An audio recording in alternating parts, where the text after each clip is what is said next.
So I got the Even Realities G2 glasses, and I have some opinions.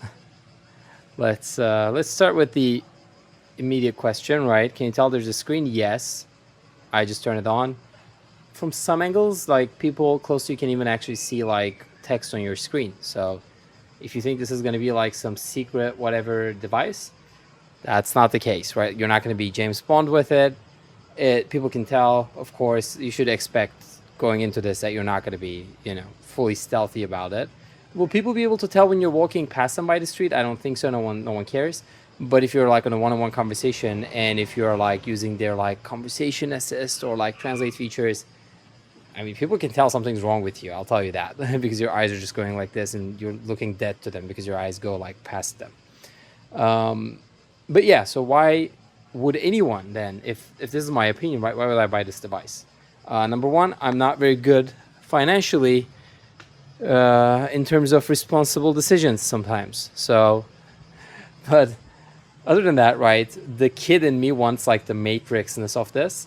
And so I essentially owed it to my younger self to get this, like the child merit that when the spy glasses actually are possible, I have to get them. And the thing about spy glasses is it's only fun when you're the only one who has them, right? If everyone has them, now everyone's distracted. It's a nightmare, dystopia, whatever. So I think we are like in this short period in time where it's fun to have these. I feel like if this technology becomes really popular and everyone's wearing smart glasses, like I'm going to be no glasses, no smart glasses at all, right? It was fun when I first got like the Apple Watch because it was, I was getting a lot of views and no one had it. So it had like this little mischievous, like rascal vibe to it, like little spy kid vibe. And now that's gone. And so now I find myself not wanting to put on my Apple Watch at all because it just feels like such a dork. Not even in this type of dork way when you're like the first one, but just, very generic. And I feel like with wearable technology, like the more generic it gets, just like fashion, right? The more boring it becomes. So I think the glasses are going to become boring really fast, really soon if adoption rises. And they're going to create a lot of problems as well. Look at that. I just got a message and I got distracted. Case in point. And yeah, whatever, right? Like I'm just testing notifications. I don't plan on leaving them on because they are like very distracting unless they're vitally important. Back to the subject. So I think because of those reasons, now is the time to buy smart glasses if you want to enjoy the matrixness of it and you want to be Neo. And then I think in 2 years, maximum 5, it's going to be over. So anyways, these glasses have a lot of shortcomings. I don't know if you're hearing all this background noise, by the way. There's like a bus underneath that's passing. Apologies. Right. What was I saying? Right. The flaws. There's a lot of flaws with these glasses, right? The apps are rudimentary. There's no multitasking. So you cannot get like driving directions. And if you're getting cycling directions, right, the directions are on your view the whole time. Like they don't go away. You cannot trigger them back. If you want them to go away, like it forgets that you were navigating. You can essentially, if you can't talk, you can only really navigate to like pre-saved places, which defeats the purpose because I know how to get home, right? Like if I'm in a different city or whatever, that's when I want to navigate. So the navigation app itself doesn't have a way to sort of just dictate an address into it. I've discovered over time that you can use even AI to do that, but it's not extremely sort of, it's not really shown anywhere, and it doesn't work all the time. So yeah, apps cannot multitask or go in the background. Apps cannot really trigger notifications right now. Another bike. Apps cannot trigger notifications right now, and so that defeats the purpose of a lot of things. Like if you want to set the timer, it's like in your view the whole time, and sometimes that's great, sometimes it's not. These glasses, I mean, I don't usually wear glasses, but I wear sunglasses. They feel somehow really heavy and distracting on my face, and they give me a bit of a headache because there's like a lot of reflections coming in from the sides. Like I see behind me right now, like I see my hand when I do this. So they're like actual spy glasses in a way where like you see some of the back and the little screen area. Even though it feels transparent, I think there's like a slight loss of definition in your eyes, which gives you the weird dark look. Like if I take them off now, oh my god, I just see so much better. So the reflection is the main problem. They're getting reflections inside from everywhere, and it just makes the whole sort of thing look really bad. Like if I put my hand here, that's a lot. Yeah, that's a lot better. So reflections are a problem. The screen is a problem. Like you can't really position it in your, like I can't really position it in my view that well. Like I have the display all the way up in the settings, but still the bottom row is like, it kind of disappears. Unless I put on the glasses like this all the way down, which is not the point. So that's a bit annoying. The annoyances are a lot, right? Like I have the ring. I got the ring, by the way. I think it's a bit too big for me. I got it in like really hot weather. And then when I came home to air conditioning, I was like, oh no. So I'm afraid this is going to fall off my finger. I reached out to them to change it. I don't know if they will. But the ring is great in terms of interaction mode. Like that's, if this did not have the ring, I would not buy this. I would not be able to use this. This is so dorky. The ring, extremely subtle, stealthy, cool. Love it. It's very discreet. I'll say that.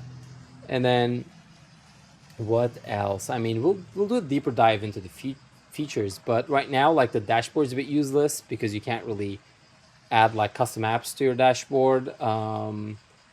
Speaking of apps, I mean, translation works and it's really well.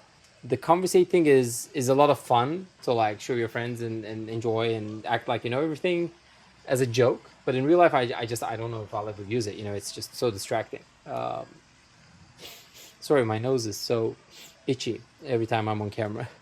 I just give up. I'm just gonna itch my nose when I'm on camera when it itches. Anyways, there's someone made a Tesla app using Tessie. That's fun. And then like you can just control the car, see it on the map. But the really interesting thing for me, and then you have like this even AI thing, that's essentially like ChatGPT with more real-time information about traffic and stuff. It's kind of fun. But the thing that really interests me is using Claude Code or something like that to build custom apps. So this is my first day with this, and already I have a custom app that I submitted to their store and that I can test, which I'm going to be driving from Italy to Turkey soon. And every time I do this, I've done it a couple of times before, there's always like these insane queues in the border and you never know like what time you should pass. And there are some websites that track real-time information about it. And I found an API for it. So now I have on my glasses that I can pull up, and my app called Border Patrol, where as I'm driving, right, I can plan my day around it because I see real-time information on actually which borders I'm going to cross and how much of a wait time there are. And then I can change my driving schedule around it. Like if I see an 8-hour like queue, then I'm just going to have to change my plans, right? I'm not going to go to the border. All right. I think I spoke too fast, but this started as an exposure test and now it's an even realities review, like a quick review. Yeah, it was an exposure test for my camera though, Insta360 Luna Ultra. And so now I'm actually like reading some stuff off of my glasses so you can see how weird I look. And I keep like these reflections are so distracting. But yeah, anyways,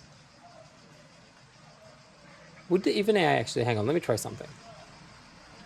What was I saying about the even glasses? What were my notes about its shortcomings?